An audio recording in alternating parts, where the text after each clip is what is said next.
be said. When we come back, we'll be dropping our discussion for this morning. And today we'll be talking sports. Yes. Sports indeed. Because, Yes. I'm so elated. I need to just let this out to Nigerians this morning. In Uyo Akwa Ibom State, the Super Eagles actually won a goal to nil. Beating Zambia. Chibolo of Yes, Zambia. Zambia. That was indeed awesome. And so coincidentally, we also have two Akwa Ibom Rans here in the studio. And it's just really making it fun indeed. And I think they're happy that Nigeria won. Super Eagles won in your state. So congratulations to Super Eagles. Thank you. So this morning we get to have somebody from Akwa Ibom indeed. Why are you making it sound like you came all the way from because there we this got morning? the victory from there. He's a sports journalist right in your studio this morning to talk about this Nigeria 2 Russia 2018. What are the expectations and what is it that the players as well as the coach, the coaching crew need to do in order to make them better and have a very spectacular outing in Russia. So right. it's Mr. Eddie Achibong right in the studio. Good morning. Well, good morning. Thanks for having me. Yeah, so good to have you. And getting that sound, that sports sound. Yes, Good to having you. it's needed. It's needed. All right, we have with us in the house Mr. Achibong to discuss Nigeria to Russia 2018. Now, we played the match on Saturday, and it was a beautiful one. At first, we were thinking, there was going to be no hope because we're waiting for that goal and it wasn't coming. It wasn't coming. It was looking like the Zambians were too difficult for us at a point. But praise be to God, Alex Obi saved us. Just interestingly. Yes. Well, how did you feel about it? When Nigeria actually won that day. I wasn't feel differently because I knew we are going to make it to the World Cup. And don't forget that in 2013, Super Eagles also qualified in Calabar. That's where they were playing their home matches and they qualified. When they took it to the nest of champion this time around, I also knew that Super Eagles would indeed qualify. But if you look at where we are coming from before the World Cup qualifier actually started, nobody gave Nigeria a chance because of our performance. And 2013 we won the National Cup in South Africa, and after that 2 National Cup consecutively we have not been able to qualify. And then automatically, of course, put Nigeria as an underdogs as far as Group B of the qualifier was concerned. We look at Algeria, who have been the best team in Africa, and #1 FIFA ranking for a very long time, for a period of 1 year. And you look at the Indomitable Lions of Cameroon, who just won the Nation Cup. You will agree with me that Nigeria was underdog.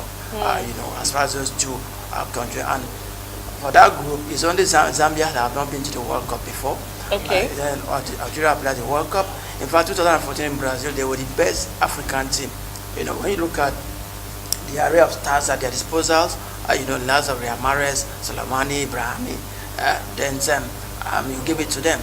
But when Gernot Rohr was appointed on the 5th of June last year, excuse me, nobody, thought that it would be this way. For the very first time, in the 1994, we qualified with a game to Spain, and again, this is again 2017.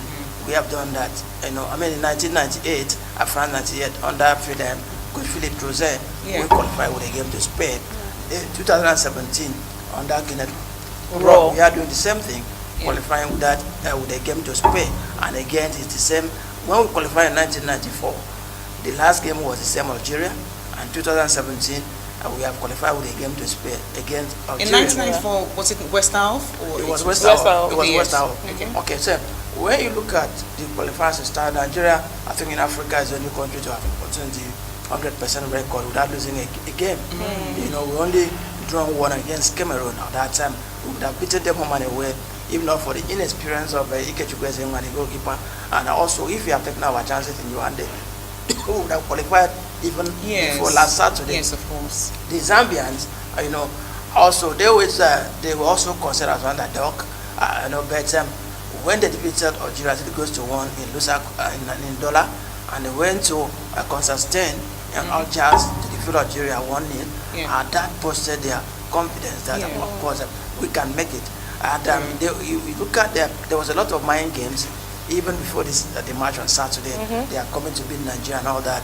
But when you look at the pedigree of our players that we got right now, it's a lot of usefulness mixed with experience. So we're not really surprised. The first match in Dollar, we defeated Zambia 2-1. We came back home in New York, defeated Algeria 3-1. Then Cameroon came 4-0. We went to Uganda, we get a 1-1 draw.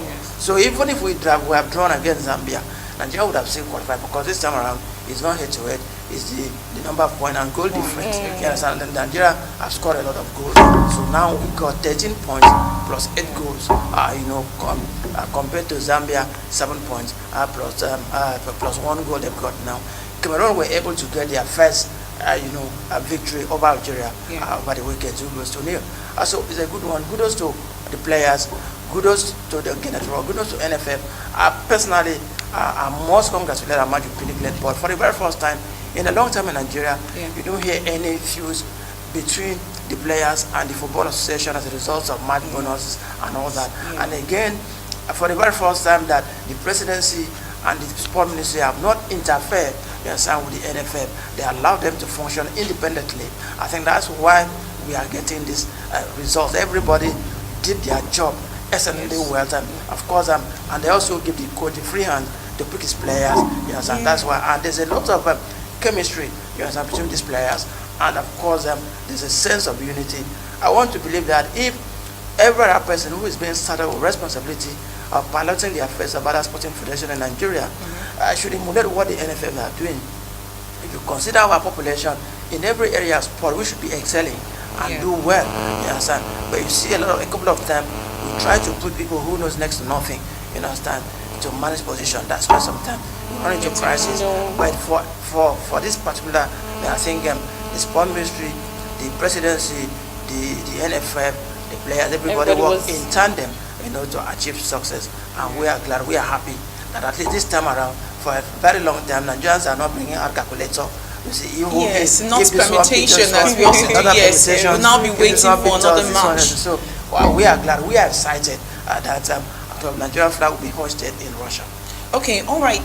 Good that we're out of permutation life of calculating and waiting for another match before we can say we've qualified.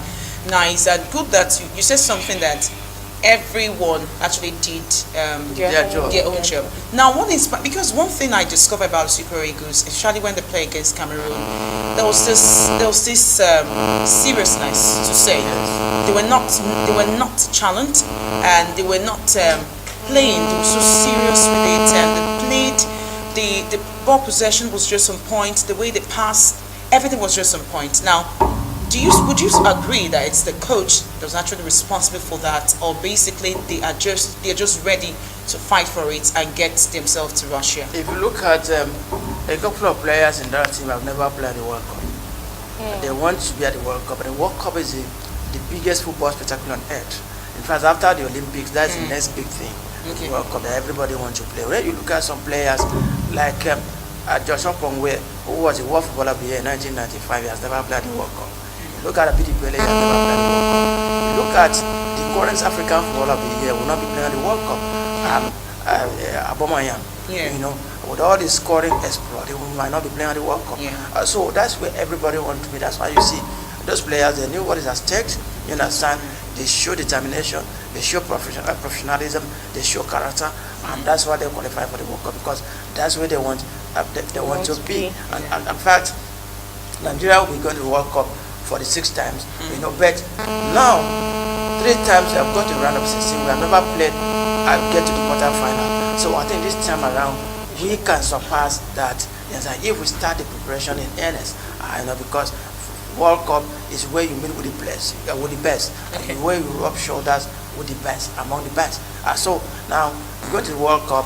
I'm excited because, for one, it's business for Nigeria. It's business for most of us who are writing sport. It's a big business, because if your country is not participating, then you don't get nothing.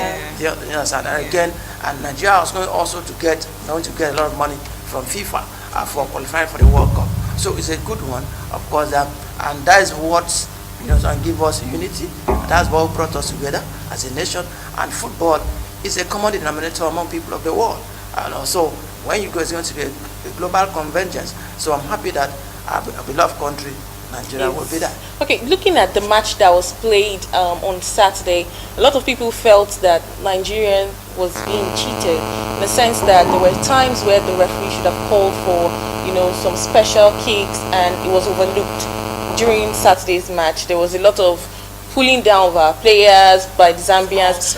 You understand? But nothing was being called, and at the point, people started feeling maybe there was a play there somewhere. Or you feel it was fair enough. The refereeing and everything was fair. If you say that, there are some people also feel that Zambia scored a goal that was legitimate, but was wrongly overruled for offside. A lot of people also talk about that. But in football, you cannot get 100%. Referees are human; they are bound to make mistakes. Sometimes it's not their intentions. But in the course of the games, anything can happen. That's football for you. So I wouldn't say that Nigeria, were cheated. I think the referee, in my own opinion, did his best. It was fair.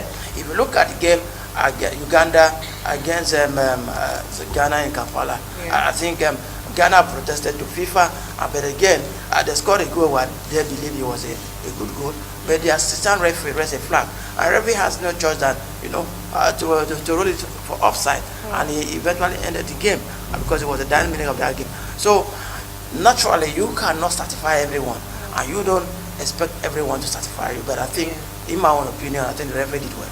Okay, let's look at coming to the fact that I want to ask this question about matches, important matches like this being played at Calabar. Is it that there's no other stadium in any other country, any other states, in Nigeria? I've noticed that anytime we have a serious match, it's being moved to Calabar.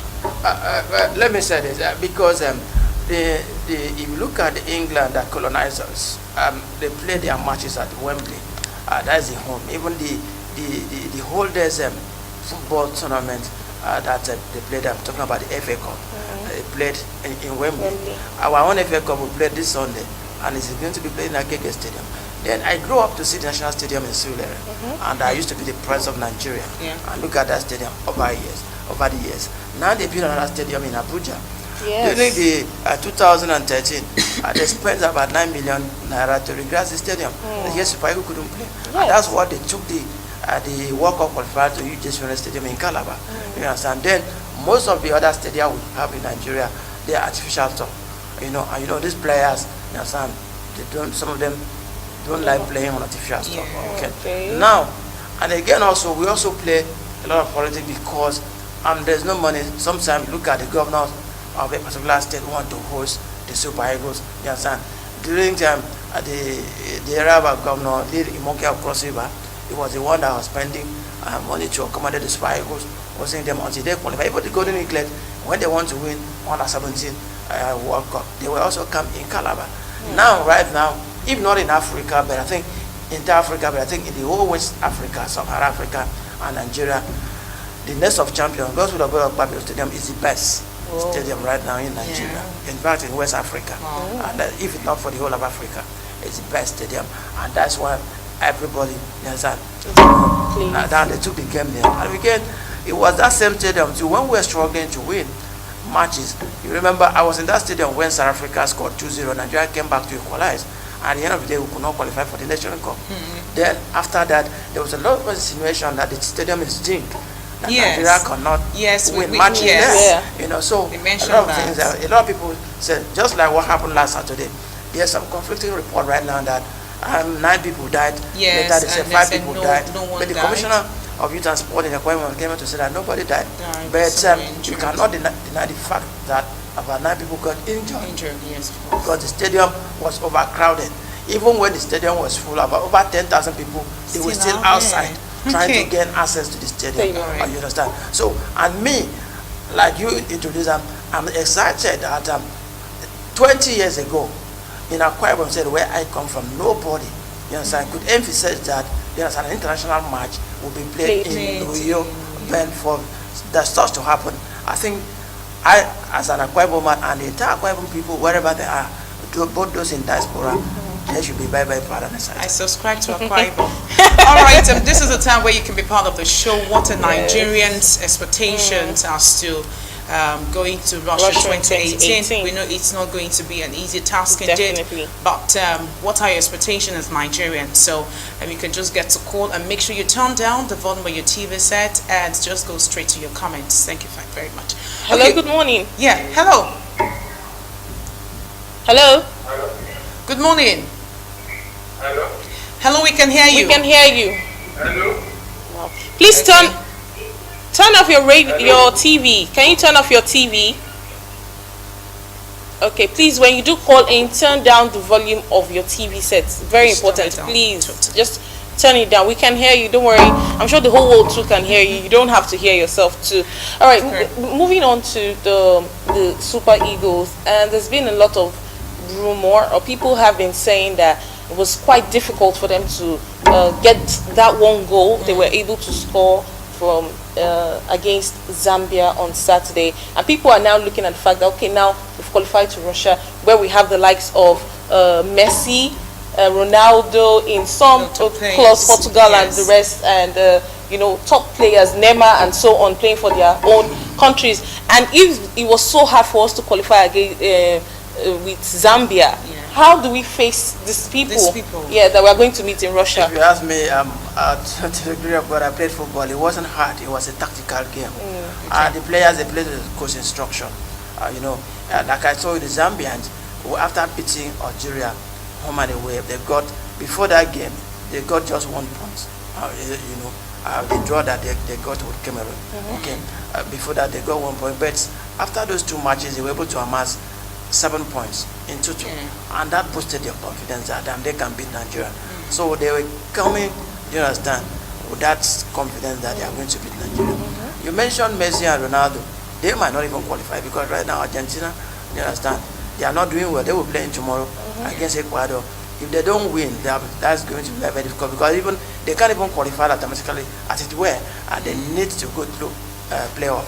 I did so to Portugal, you know, so. World Cup, just it's a different ball game. So I would say, if you say that, I would say that that was the most difficult game Nigeria has played in the beginning of the qualifier. Was the game against Zambia on Saturday. Perhaps it could be as a result of the fact that they needed to just get the job done by qualifying without getting to wait till the last game. And don't forget, Nigeria became the first African country to qualify, and Egypt, you know, follow. Egypt have not qualified for the World Cup since 1990, Italian 90 that they played last, and 28 years later, they have been able to achieve that. And this is a country that they won the Nations Cup 3 times, you know, consecutively, you know, and arguably they were the best team in Africa. They were winning Nations Cup, and yet they couldn't play at the World Cup. At first, after 25 years, they were playing at the World Cup. So he's telling you that it is becoming more difficult to qualify, and there are some other obscure country that also want to play at the World Cup. You understand? And so I remember a particular player who then won play with Monaco, Jeffrey Durham, from Czech Republic. He was saying how wish he was in Nigeria because he knew that Czech might not play the World Cup, maybe not in this generation. You know, because it's difficult to qualify. Then that takes us to the players now, because there is something about the goalkeeper. Do you see him strong enough to, you know, go to Russia 2018? That's for the goalkeeper. Then talking about the striker, Igalo was a bit slow in the last game. Like about 2 to 3 different chances he lost just because he wasn't fast. Now, is there a need for change, the striking position? Or because we just need to look at that, because we need somebody who is fast, to tactical, fast, and to get the ball behind the net. What happened is this person is fast and even got faster than the ball.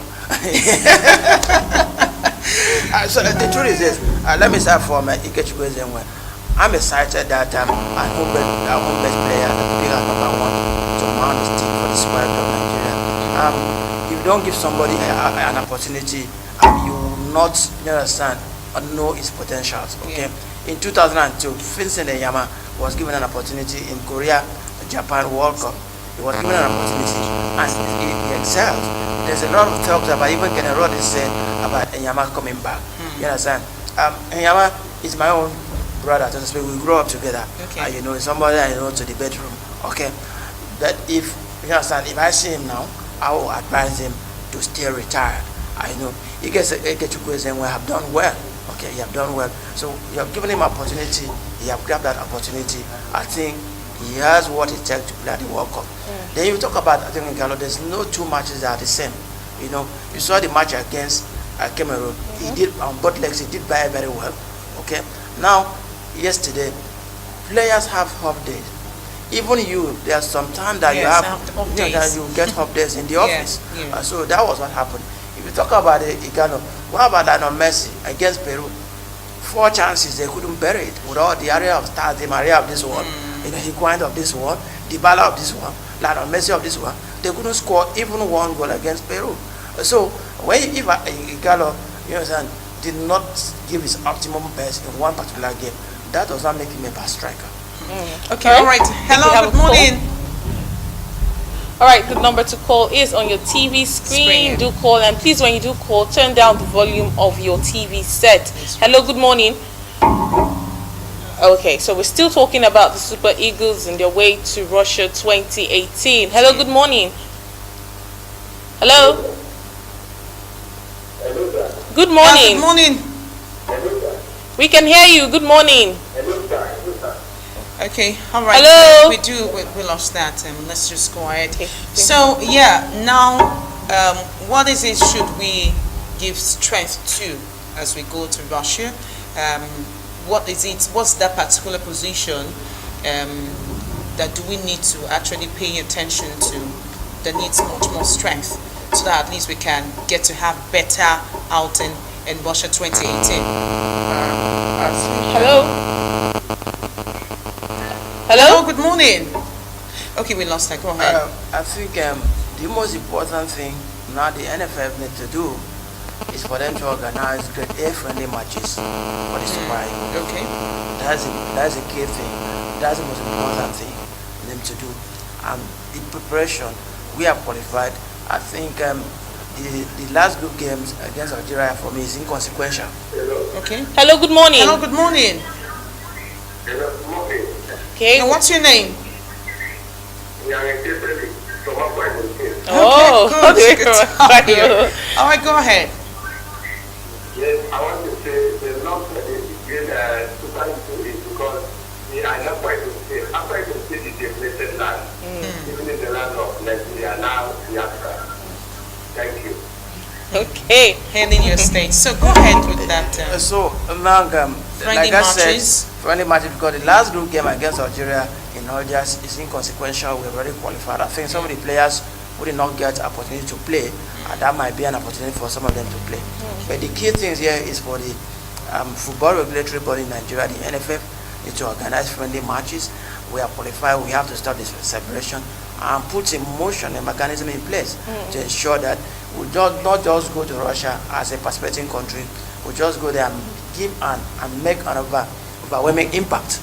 You know, surpassing our previous achievement, maybe getting to the semi-final of the World Cup, even get to the final. Who said Nigeria cannot win the World Cup? You know, it's a tall dream. Yes. In football, impossible is nothing. It's achievable. Yeah, you know, of course. we have young stars coming in now. So in every, you now let Kenneth Raw, if you want to bring some other player to infuse into the team, from the attack and to the midfield to the defense. Okay. You know. Hello, good morning.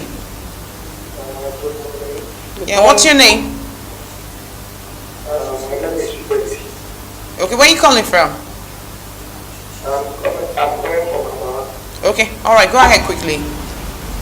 Okay, since my conclusion is this, that young woman goalkeeper, there are something the coaches saw in him that led them to choose him to run the post. Okay. And now that I have the good for some matches and clear and we are about to go to the World Cup, please, I don't subscribe to the path and let them never to come back.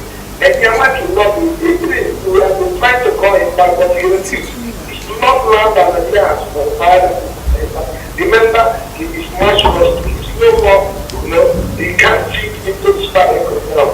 Even the players will not be happy to see him back. Why? Because I'm fine with the purpose, it is not come to the rescue of the team. Now that the team have spoken and played together and they are letting the work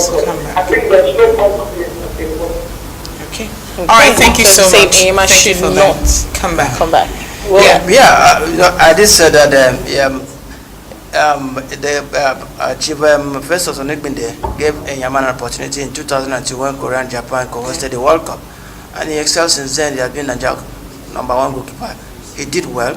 Of course, he did very, very well. Yeah. I know now SMY is here and is being given an opportunity. So I think he should needs expect encouragement. Yes, I think we just need to he needs encourage encouragement. And we also have Daniel.